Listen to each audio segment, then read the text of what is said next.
Welcome back to My Views and News. Continuing our coverage of the ongoing war in Sudan, we have several important updates for you. 72-hour ceasefire has been announced this morning at 6 a.m. local time, but clashes continue.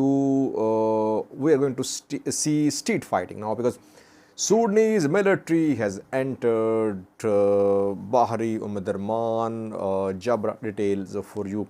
Egypt spoke today outlining its policy in Sudan, and the Egyptian position is very clear. Egypt is standing with the Sudanese government. Details of Egyptian foreign minister's speech about Sudan war. A US citizen has been killed in the fighting in Sudan. And what is overall picture? How many have been killed? How many injured? Details. Firstly, viewers, a 72-hour ceasefire has been announced in Sudan. It was announced by Rapid Support Forces. RSF, in a statement, announced the ceasefire, which came into force at 6 a.m. local time. So, from today, in the next 3 days, the ceasefire will be in place. Sudanese Army General Abdul Fattah al-Burhan, before the announcement of ceasefire, spoke, and he said, "One nation, one army." He said people are supporting Sudanese army. Army will fight. Army will defeat enemy forces. He expressed sorrow over civilian deaths. Today is Eid al-Fitr, no Eid in Khartoum city, no Eid prayers there. But he vowed to fight on. That is what a Rapid Support Force is saying, despite announcement of a ceasefire. So, two sides have not announced any willingness to talk so far. Both are saying that they will fight, that they are in a strong position, that they can defeat the other side. Ceasefire announced after intense efforts from international community. We saw several world leaders contact Houthi and al-Burhan in the past 72 hours. Foreign ministers from the UAE, Turkey, contacted al-Burhan. Before that, Salva Kiir talked to al-Burhan, and PM Abiy talked to both al-Burhan and Houthi. Egyptian intelligence head talked to al-Burhan. Blinken is in touch to several regional international players are trying to play a role of mediation. And Wagner is also ready to play the role of mediators. Wagner is a private security company that is basically supported by Russian military, where Russian military does not want to operate openly. They send Wagner fighters there.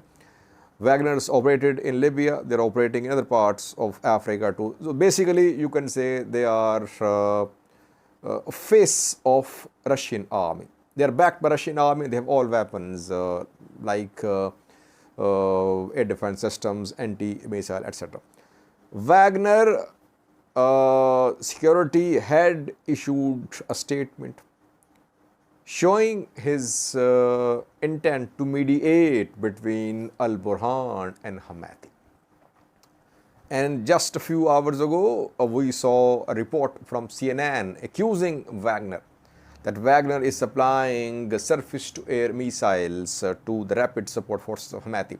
But the Wagner says it is neutral. It is ready to play the role of a mediator. Egypt says the same too, that it wants to play the role of a mediator, though it is supporting one side. Libya, Haftar said the same. He is ready to mediate, but he is reportedly supporting Rapid Support. Those who are parties, they want to mediate.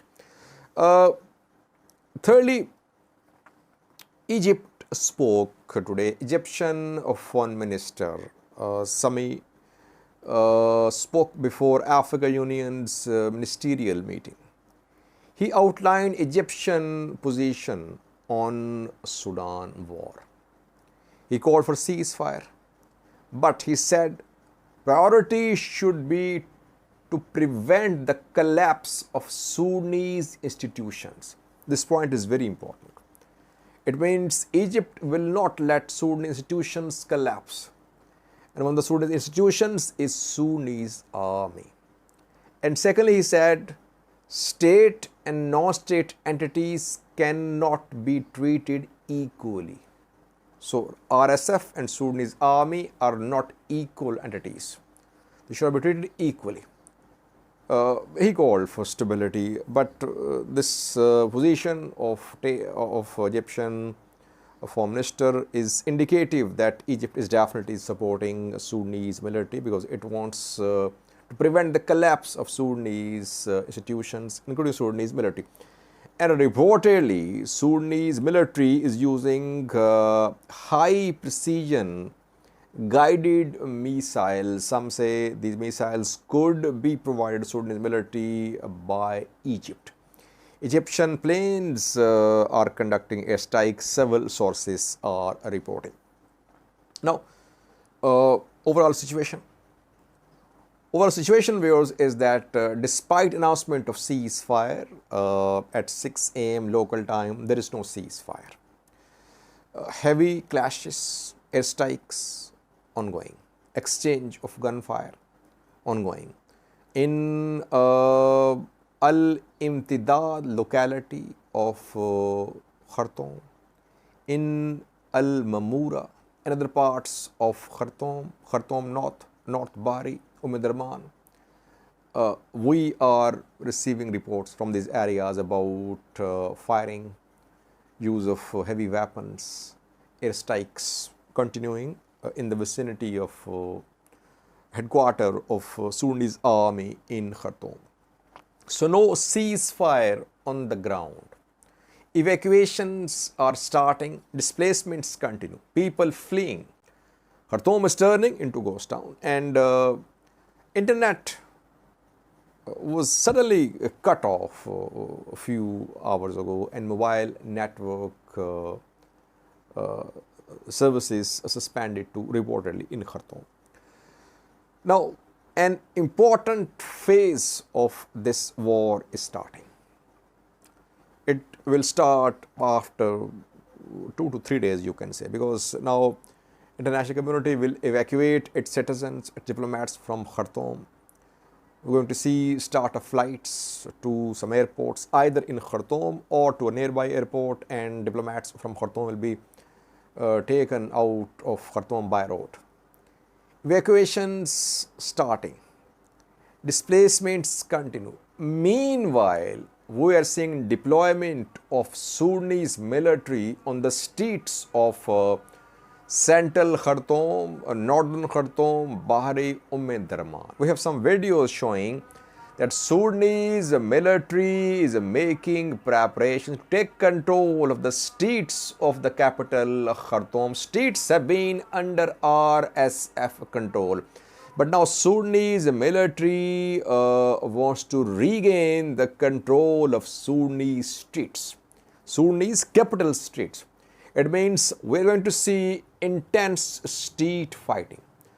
This is going to be the decisive phase of this battle. Why? Because Sudanese military was relying mainly on airstrikes so far. Today is day 7. In the last 7 days, military mainly relied on airstrikes in Khartoum, Bari, Darman. It used heavy weapons too. Now, troops are on the ground. They are entering Bahri, they are entering Jebra, they are entering Darman. They'll try to move towards the places, the sites which are under the control of rapid support forces in Khartoum city. RSF's camps now will be stormed by these fighters of Sudanese army. RSF is also patrolling the streets of Khartoum city. So now we're going to see urban combat, street fighting for the control of Sudanese capital. Which of the two sides will have advantage, we'll see in coming days. A new phase of this war is going to start. Sudanese military tried to weaken RSF by conducting airstrikes, by firing heavy weapons, by precisely targeting RSF bases. RSF could not be neutralized completely in Khartoum. Now, a second phase starting. Military says it is combing operation. Now, combing operation is starting. It is not combing operation, by the way. It is main phase of this battle. Can Sudanese military push or force RSF out of capital city? That we'll see in the next 1 week or so. 3-day long ceasefire is just on paper. Basically, two sides are making preparations for this decisive phase of the battle. We have some videos showing the arrival of Sudanese infantry on the streets of Bahri, Jabra and Darman. Now, street offensive, ground offensive starting from Sudanese military on RSF positions. Death of one US citizen has been confirmed by US State Department yesterday. Details have not been shared by US State Department, but a vehicle of US Embassy in Khartoum was attacked. Some attackers fired at the vehicle. So was the death in that attack on the vehicle or in some other incident? It's not clear. Death of one US citizen has been confirmed by US State Department.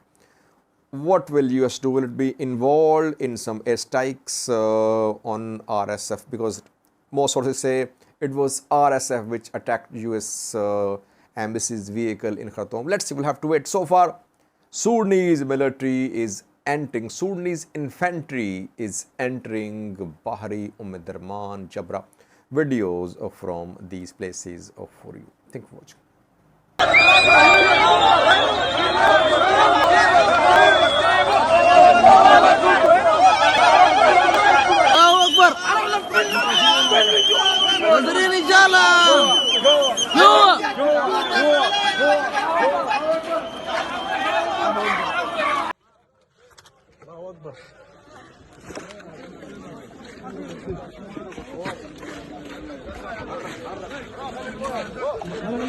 اشرب اشرب اشرب اشرب اشرب اشرب اشرب الله اكبر الله اكبر